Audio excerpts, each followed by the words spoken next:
Heaven Official's Blessing. Chapter 88. Audio source: WuXiaWorldAudiobook.com. Vow to never forget. Never. It was the very first divine statue the people built for him, and it was also the most magnificent and stately divine statue. In the past, seeing that version of himself, Xie Lian had always simply accepted it without thinking there was any problems. Yet at this very moment, he felt that golden, scintillating giant figure endlessly foreign and couldn't help but think, is that really me? On the side, Feng Xin and Mu Qing went about separately to check to see if there were any trap victims that wasn't yet found. That flicker of amusement flashed by quickly, and seeing the crowd settling, Xie Lian breathed a sigh of relief. But before that breath was completely exhaled, he suddenly felt a heavy weight on his body, and his heart tightened. That celestial pagoda was too tall and too heavy after all. That divine statue also seemed to think its burden strenuous, its hands slightly trembling, its feet sinking into the ground, and that gigantic golden body was also slightly bent from the pressure. Only that smile remained unchanging. Seeing this, Xie Lian immediately cast another spell. However, when the spell was cast, his heart dropped. Not only did the golden statue not straighten up, it was pressed down even further, looking like it might not hold on any longer. Xie Lian's hands, too, started trembling. He had never felt like this before. As far as he knew, whatever mountain he'd punch, that mountain must fall. Should he stomp, the earth would quake. He had never felt so deeply this concept called strength falling short of desire. With no other choice, Xie Lian gritted his teeth and leapt into the air, landing and seating himself on the foot of that gigantic golden statue before he raised his hands to cast spells once more with force.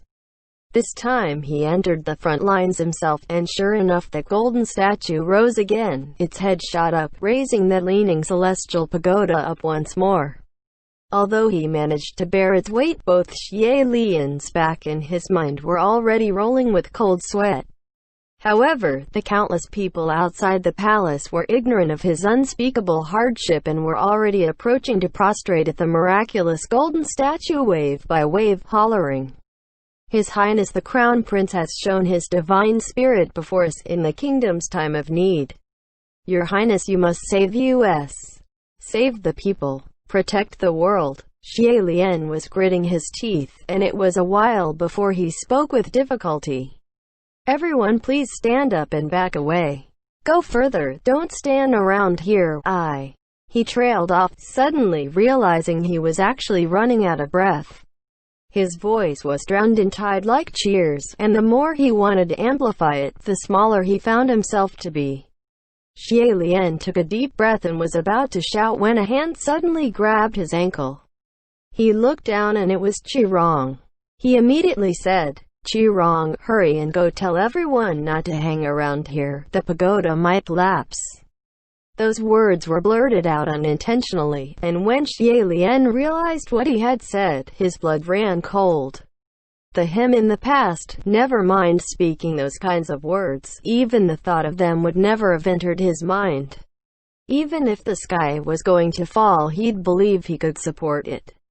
But him now, he realized something alarming. He no longer believed. Not only did the people stop believing in him, even he could no longer believe in himself. Qi Rong responded instantly, "How can it collapse? Aren't you holding it up?" Hearing him, Xie Lian felt his heart drop again. Qi Rong didn't notice his darkening expression nor his eyes going wild at all. "Cousin, let me help you." Xie Lian was taken aback. "Help me? How?" Qi Rong immediately said without thinking. "Didn't you say you know how to inflict the human face plague? Tell me how to do it, and I'll help you curse Yangyan. I'll help you kill them." So he did hear everything they discussed when he was hiding under the bed. Xie Lian was growing weak from rage. You fool. Do you know what a curse is?" Qi Rong replied, looking nonchalant. "I do. Isn't it just a curse? Cousin, let me tell you, I have quite the talent in this area. I curse my dad often, maybe he even died from my curses. You Xie Lian couldn't listen anymore and said, "Just go." "No, no," Qi Rong exclaimed. "Fine, don't tell me how to cast the curse. Then tell me, how can I avoid getting infected by the human face plague?" Xie Lian's heart continued to drop, and Qi Rong added, "You know how, right? You knew why the soldiers weren't getting infected." "No. Cousin, tell me why, please." There were still many palace attendants gathered nearby, and who knew just how many ears were listening. Xie Lian was afraid leaking that information might start something, so he remained silent. However, sure enough, some people couldn't hold it back any longer and raised their heads to ask, "Your Highness, is that true? You really know how to cure the human face plague? Why didn't you say anything?" The eyes of those people, along with Qi Rong, were all going wild, and Xie Lian kept his mouth shut tightly, squeezing out but a few words. "No, I don't know anything." There was a small disturbance in the crowd, but it didn't escalate. Just then, Feng Xin returned. He saw from afar Qi Rong leaning near Xie Lian and shouted, "What the hell are you doing?" Xie Lian immediately ordered, "Feng Xin, come take him away." Feng Xin acknowledged and came forward, but Qi Rong latched onto Xie Lian and cried impassionately, "Cousin, you're going to defeat Yang'an and chase them all away for sure, right? You'll protect us for sure, right? Right?" If this was a few months ago, maybe Xie Lian would still emphatically answer with fervor, "I will protect you all." But now, he didn't dare. Qi Rong's expression was exceedingly agitated, and Xie Lian was slightly puzzled watching him, because he knew very well that Qi Rong was not the type to be concerned with the kingdom nor its people. Even if the kingdom was doomed, he should be more scared than anything, so why was he so agitated? A moment later he suddenly remembered something. That father of Qi Rong seemed to also be from Yang'an. Hearing no response from him, Qi Rong's voice suddenly grew cold. "Cousin, you won't really leave it be, right? Are you just going to let us be trampled and ridiculed by others like this? Do we really have no other way?" At his demand, Xie Lian could feel his heart breaking, because he realized Qi Rong wasn't wrong. In the face of everything, he really didn't know what to do. "Let me go request the king to detain him again," Feng Xin said. Even while being taken away, Qi Rong was still struggling, and he roared, "You have to hold on. You can't fall." He couldn't fall. Xie Lian himself knew that he couldn't afford to fall. Even if the nearby civilians escaped, this celestial pagoda must not fall. If it collapsed, not only would the centuries-old royal monument be destroyed, the main part of the martial deity avenue along with many residences would all be demolished. Moreover, within the pagoda were countless rare treasures, centuries-old scrolls passed down from countless ancestors of generations past. They couldn't be moved in time, and if the pagoda collapsed, they would all be gone. If it collapsed, it would also bring down with it the eminence of royalty in the Xianla kingdom. However, his spiritual power, like the water source of Yang'an, seemed to be drawing by the day.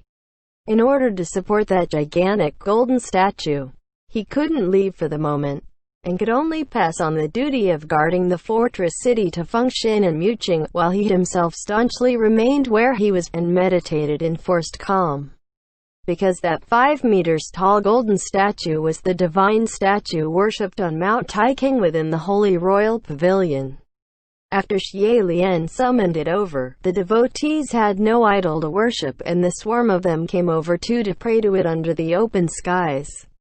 Although this was the palace and outsiders shouldn't have been able to enter, yet first the earthquake had collapsed a part of the palace walls. Second, it was chaos within the royal capital and there weren't enough authority to go around. And third, any more oppressive authority might cause another riot, so the people had to be let through.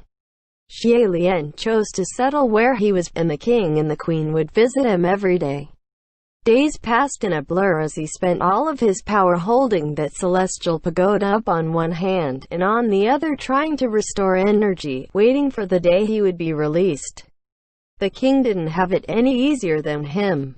His hair was now more white than not, and even though he was obviously in his prime, he looked to be over 50. When the father and son saw each other, although unspeaking, yet they were more at peace with each other than ever before. The queen watched Xie Lian grow up, and had only ever seen her beloved son in a state of elegance and divinity. Yet now, watching him miserably guarding the place, exposed to the harsh elements and still refusing to let anyone close to help cover him, she was filled with sorrow and grief, standing under the scorching sun herself to shield him from the rays with an umbrella. After a while, Xie Lian was afraid she'd be tired, and spoke up. "Mother, go back, I don't need this. Don't come near here, and don't let anyone else come close, I'm scared that." But what he was scared of in the end never left his lips. The queen's back was facing the devotees gathered there, and having held back for some time, at last tears still streamed down. "My child, you've suffered. Why would such punishment befall you?" In order to hide her sallow and pale face, the queen's makeup was heavy, yet with tears, the foundation still melted, revealing a woman who is no longer youthful. She grieved for her son, cried for her son, but she didn't dare cry out loud, scared that the people would notice. The king held her shoulders, and Xie Lian watched her in a daze. The first thing people thought of when they're in a state of suffering was their loved ones, and to Xie Lian, that person was no doubt his mother. Maybe saying it out loud would be pointless. But after days of exhausting strain, having been cut down again and again by knives, at that moment, he really wanted to turn into a 10-year-old child and run into his mother's embrace to bawl. Yet, every road walked that led to this day was chosen by himself. His parents were already in a difficult situation, and with so many citizens watching, he could not show a trace of weakness. If even he couldn't hold on, who could? Thus, Xie Lian spoke against his heart. "Mother, don't worry. I'm alright. I'm not suffering." Suffering or not, only he knew in his heart. A few palace attendants came to assist the king and the queen, and after they reluctantly left, Xie Lian passed out for a short while, exposed under the scorching sun. An unknown amount of time passed, and when he opened his eyes again, dusk was settling in the skies. The setting sun shined its last rays, and below him there weren't many devotees left. However, when he looked down, he saw that not far from his person was a small, lonesome flower. Xie Lian wasn't very sure just when that such a flower was placed, and he extended a hand to pick it up. It was a tiny flower. A flower that was snow white, its stem lush green, its stalk thin and weak, carrying terror like dew, looking pitiful. The faint fragrance was familiar, and although ordinary, it was touching. He held the flower tight in spite of himself, and pressed it near his heart. Just then, a sudden stench of blood overtook that faint fragrance. Xie Lian looked up, and his sight was muddled as a shadow came at him, screaming. Why? Startled, Xie Lian pushed that person away and tried to bring forth strength. Who! That push made that person tumble and roll on the ground. Xie Lian still had to support that 5 meters tall golden statue and didn't dare to rise, and didn't dare to go close, but it only took a second for him to recognize who it was. That individual only had one leg. It was the young man who once gave him an umbrella and the one he personally amputated. That young man was covered in blood, his palms bloody. He had actually came crawling using both hands and foot, and there was a horrifying trail of blood behind him. He sat up with difficulty, and Xie Lian asked, dumbfounded, Why are you here? Weren't you recuperating at Buyu Forest?" That young man didn't answer him and crawled closer using his limbs. Because he only had one leg, it was a horrifying sight.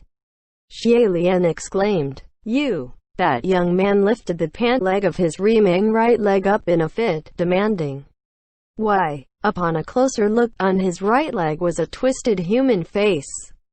This was one of the things Xie Lian worried about the most, and sure enough it happened. If he wasn't already seated, he might have fallen over. That young man slapped at the ground and roared, Why did you cut my leg off? It still relapsed. My leg is also gone. Why? Give me back my leg. Give me back my leg. That rainy day, that young man was face full of smiles when stuffing that umbrella into Xie Lian's hands. Yet before him now he was in a state of madness, and the difference was too striking. Xie Lian's mind was in chaos, a complete mess, and his voice trembled. It took him moments before he snapped out of it and said, Let me help you. Immediately he casted a spell to suppress the evil poison on that young man's leg. Yet unexpectedly the sound of wailing came from all around, and several people also came at him, crying, Your Highness, save me! Your Highness, save me! Your Highness, look at my face. I've cut half my face, so why is it still not healed? Why? Just what do we have to do to cure it? Your Highness, look at me, look what I've become. Scene after scenes of bloodiness continued to be shoved before him, and Xie Lian's eyes were wide with shock, waving his hands in who knows what direction, mumbling, No, I don't want to look, I don't want to look. Turns out, once all the human face-plagued patients from Buyu Forest relapsed, a riot erupted and they actually fought through the soldiers and doctors guarding and nursing them, escaping the camps to come look for him. Since they had all escaped, if he didn't immediately suppress their infection, the disease might spread faster. Xie Lian closed his eyes and tried to transfer power, wanting to help alleviate their symptoms and relieve their pain for the time being. However, just when that group was taken care of, immediately more poured in to surround him. Your Highness, help me too. Surrounded by over 10 people, Xie Lian faintly felt the golden statue above seem to be swaying, and fear filled him. Wait, someone couldn't hold back and cried. No, I don't want to wait, I've already waited for too long. Your Highness, why would you treat him but not me? Soon, the voices around him changed. How come when you treat him he was good as new, but I'm not any better? Aren't you a god? Why are you so unfair? I demand justice. Xie Lian argued back. No, I'm not being unfair. This isn't on me, your symptoms are different. If you're going to help, help all the way. Now you want to drop everything, what exactly are you playing at? Is it up to you? Xie Lian was having trouble catching his breath. I'm not dropping anything, I'm just wait. Don't you know how to cure this disease? Xie Lian opened his mouth. If you know, why won't you tell us? Xie Lian grabbed his own head. I don't know anything. You're lying. I already heard someone talking. You knew. I've seen through you. You won't tell us because you just want us to keep begging you like this so you can trick our donation money. Liar. You're a liar. What's the cure? Just tell us. Tell us now. Xie Lian's face was white as a sheet, his eyes blank, with countless hands shoving him around, and there was even a pair maliciously strangling him, until finally something hilarious happened. He was clearly a god of heaven, but at that moment, there was a tiny voice crying at the bottom of his heart. Save me! There seemed to be someone pulling those hands away. But at the same time not. He wasn't very sure, only that those faces full of bloody scars, those people missing limbs, looked as if they were going to shred him into pieces and devour him. Who knew how long it had been when in the far distance came the demon-like wails of a horn. The masses only cared for their own cries and tearing, ignoring that horn completely, but Xie Lian snapped out of it instantly. That was the sound of Yang Yan's victory horn. He couldn't sit there nor hang on any longer. His body bent and he keeled over. At the same time, that 5 meters tall gilded figure he worked so hard to uphold mickeyed his movement, and as if it suddenly lost life, it collapsed boomingly. Soon, along with it, was another loud, rumbling sound, and that gigantic and heavy celestial pagoda came crashing down, crumbling like that golden statue. The gilded figure shouldn't have broken, yet because Xie Lian had injected too much spiritual power into it, hoping it'd hold up that celestial pagoda, it had long become fragile. The patients that escaped Buyu Forest were fleeing, dying, getting hurt.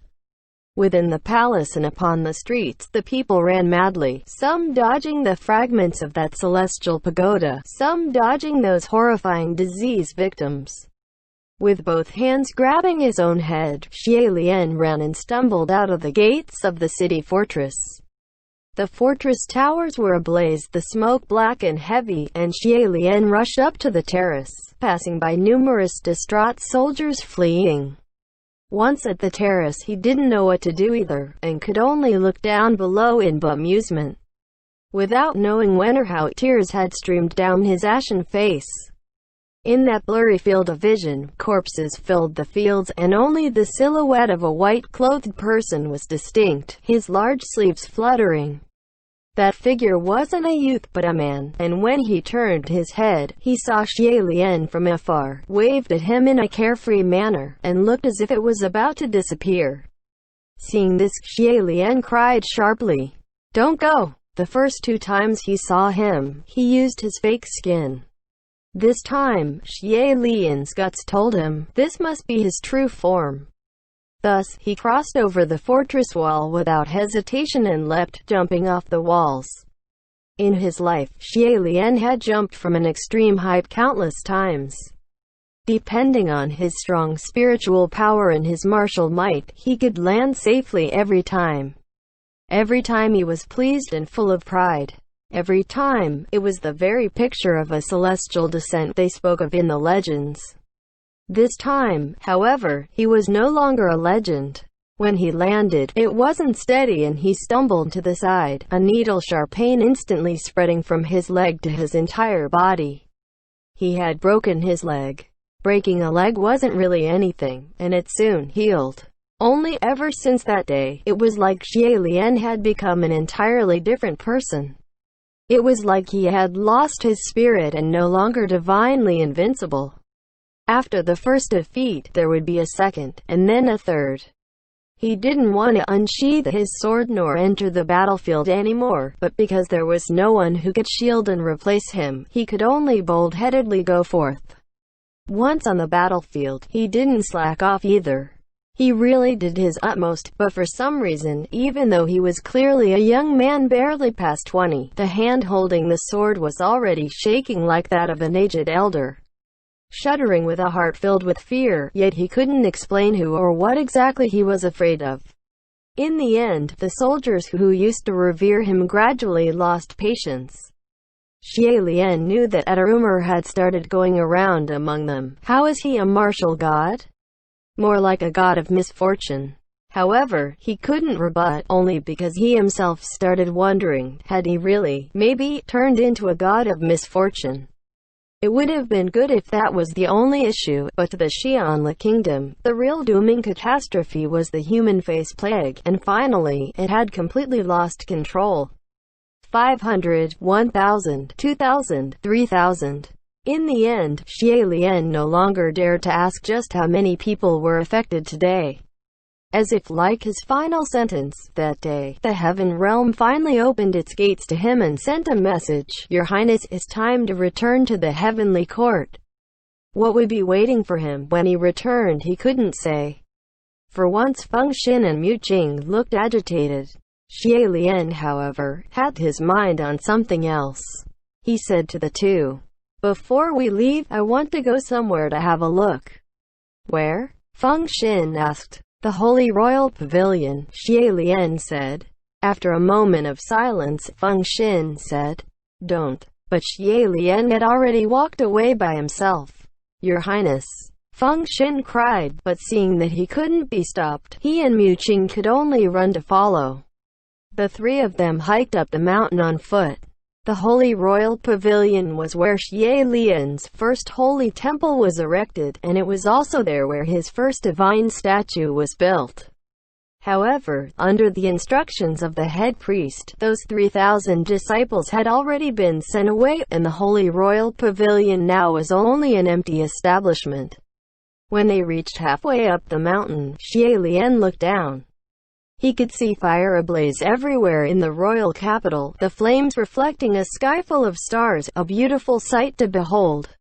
Feng Xin, however, yelled angrily, "Those madmen! Xie Lian only watched the flames, his eyes unmoving, and Feng Xin shouted again. "Stop looking. There's nothing good to see."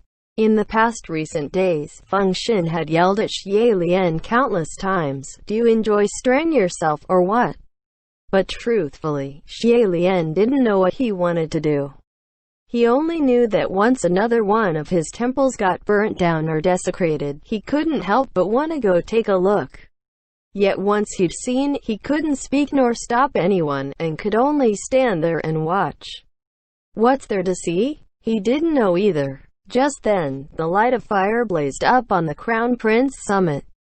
Feng Xin was aghast. They couldn't even let the Holy Royal Pavilion go. Did someone dig their ancestors' graves or some? He trailed off and shut up. This was because he realized before them, the sufferings of many of those from Xianle were worse than the joke of digging ancestors' graves. However, that fire wasn't great, and it soon died down, seeming to have been extinguished by someone. Now Feng Xin was surprised. These days, there were only people who dared to set fire, not extinguish fire. If there was anyone who would step in and talk down or stop those angry mobs from setting fires and destroying temples, then they would be treated like the very god of misfortune, Xie Lian himself, and get beaten to death. Because of this, the three of them no longer dared to reveal their spirit before mortals, and had long hidden away their forms. All along the way up the mountain, the three could hear sounds of a brawl. And once they reached the Crown Prince summit, sure enough that Xianle Pavilion had already been mostly torn down, leaving only the frame and walls of the Great Hall. That giant divine altar no longer had a divine statue, and there was a gang of hoodlums fist-fighting in front of that decrepit hall entrance, screaming as they fought. "You fucking mutt. Shitty brat. Did your wife lose her fucking virginity here, or what? Is this broken shrine your precious dick, or something?" Just one look and Xie Lian knew that those people didn't come to destroy his temple out of anger. They were only a group of gangsters who'd only dream of chaos and were either taking advantage of it, or was simply playing around and came to burn the temple down for fun. However, at this point he didn't really care what kind of people were tearing his temples down. Just then, in that crazed brawl, the exceedingly vicious voice of a boy broke through and rang to the night sky. Scram. Listening closely, it was actually one person fighting many. Moreover, that one person was only 10-something years old, still very much a child, but even then he was relentless and didn't seem to be losing ground. However, it was still one against many after all. And that boy's face was already covered in blood and grime, littered with blue and purple, and cuts all over, so much so his actual appearance was no longer recognizable. "That brat will definitely grow up to be a good man," Feng Xin commented. Just then, there was a malicious glint in one of the men's eyes as he lifted a giant rock from the ground and was about to bash it on the back of that boy's head. Xie Lian saw and waved his hand once. The rock in that man's hands instantly rebounded, smashing into his own face, and he screamed as blood splattered out of his nose. That boy was stunned, but immediately whipped around and raised his fist for another bout of berserk beating. His fighting stance was too terrifyingly overbearing, scaring away that gang of young men, and they pointed at him as they fled, shouting empty threats. "Fuck. Just you wait. We've got more guys and we'll get you." That boy sneered. "You dare come back and I'll fucking kill you." Those guys were terrified and ran faster.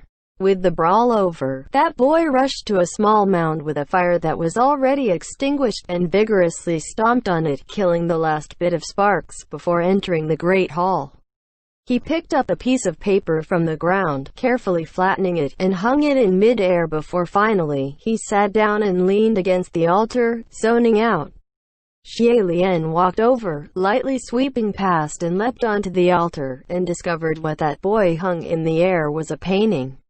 The brushwork was rough, obviously done by someone who had never learned how to paint. Yet every stroke was serious and sincere, depicting the solemn figure of the Crown Prince of Xianle who pleased the gods. It seemed this was used to replace the divine statue he had summoned away. "It's pretty well painted," Feng Xin remarked. After the past many days, Feng Xin finally saw someone who would still defend Xie Lian, and was already so excited he almost joined the fight earlier to help the boy out, so obviously he harbored good feelings for the kid. Mu Qing, however, only looked down, his eyes shimmering as if recalling something, but didn't say a word. Xie Lian raised his hand and gently flicked that painting. It wasn't particularly obvious. It only looked like a breeze blowing by. Yet, that boy shot up the head that was laid on his hugged knees, that tired, injured face instantly lighting up, and he called out, "Is that you? That brat's pretty sharp." Feng Xin was amazed. "Let's go," Mu Qing said. Xie Lian nodded lightly and was about to turn around to leave when that boy pounced on the edge of that altar, his breathing slightly accelerated. "I know it's you. Your Highness, don't go. I have something to say to you." Hearing him, the three of them were taken aback. That boy seemed to be quite nervous, his fists clenched. "Even though your pavilions and temples are burnt down, but don't be sad. I will build you many more temples in the future. Bigger, more elegant, better than anyone else's. No one will be able to compete with you. I will." The three were speechless. That boy's attire was dirty and unkempt, his face muddy and grimy, covered in bruises and cuts, looking sad and pathetic, yet he spoke such ambitious, bold words, sounding truly laughable, making one feel rather complicated. Seeming to be afraid his voice might not reach the ear of the other, he circled his hands around his mouth, cupping them, and shouted towards the painting hung above the altar. "Your Highness, did you hear me? In my heart, you are God. You are the only God, the one true God. Did you hear me?" He screamed himself hoarse to the point where the entire Mount Taiking seemed to be echoing his voice. "Did you hear me?" Xie Lian suddenly burst out laughing. This laugh came too abruptly, making both Feng Xin and Mu Qing jump. Xie Lian shook his head as he laughed. That boy obviously couldn't hear him, yet he seemed to have sensed something, his eye bright, looking around. Suddenly, a drop of ice-cold water fell on his cheek. That boy's eye bulged, and in that instant, in his eye was the reflection of a snow-white figure. He blinked, and when he opened his eye again, that reflection was gone. Seeing that Xie Lian actually showed himself for a second, Feng Xin spoke up. "Your Highness, just now, did you?" Xie Lian looked dazed. "Just now? Oh, my power's drained, and it slipped just now." That boy straightened up, rubbed hard at his eye, as if trying desperately to retain that ephemeral shadow. Xie Lian, however, closed his. A moment later, he spoke. "Forget it." There was finally a response, yet it was those words. That boy's eye first lit up, his lips curling, but soon after it became shut, and the curve of his lips fell. "What? Forget what?" Xie Lian breathed a sigh and said to him in a soft voice, "Forget me." That boy was stunned and silent. Xie Lian continued to talk to himself. "Let it go. Soon, no one will remember anyway." Hearing this, that boy's eye widened, and silently, a stream of tears rolled down and washed a trail of pale white on his grimy face. He swallowed hard and gaped. Feng Xin seemed to not be able to bear the sight anymore, and spoke up. "Your Highness, don't say anymore. You're breaking the rules again." I'm done. "But I've already broken so many rules, just a few words won't hurt," Xie Lian said. He didn't let that boy hear the last line. The three descended from the altar and walked towards the entrance of that broken great hall. The winds of the night blew, and Xie Lian shook his head. He was still a heavenly official for the time being, and technically he couldn't feel cold. Yet, at that very moment, he really felt a bone-biting chill. Just then, unexpectedly, that boy they left behind in the great hall suddenly muttered, "I won't." He clearly couldn't see Xie Lian and company, but he somehow accurately grasped the right direction and charged out, shouting to the retreating backs, "I won't." The three of them turned their heads, and saw the single eye of that boy, so bright it pierced the soul. That battered face was both furious and sad, both joyous and wild. In the midst of pouring tears, he cried, "I won't forget. I will never forget you." MXTX Author's Notes. We finally reached this point. In a broken and defeated temple with a soon-to-be-forgotten god and a young devout follower was the first image that floated in my mind for this novel, and was also what first gave me the impulse to write it. I'm the kind that would write up an entire book just for a scene. All this plot planning exhausted me. To be able to follow the journey to this point is not easy, so thank you, I love you all. But writing this is even harder. Cover space, this book is killing me. Alright, the second book is done. The third book will return to normal, present timeline. End of Book 2. Heaven Official's Blessing. Book 3. End chapter.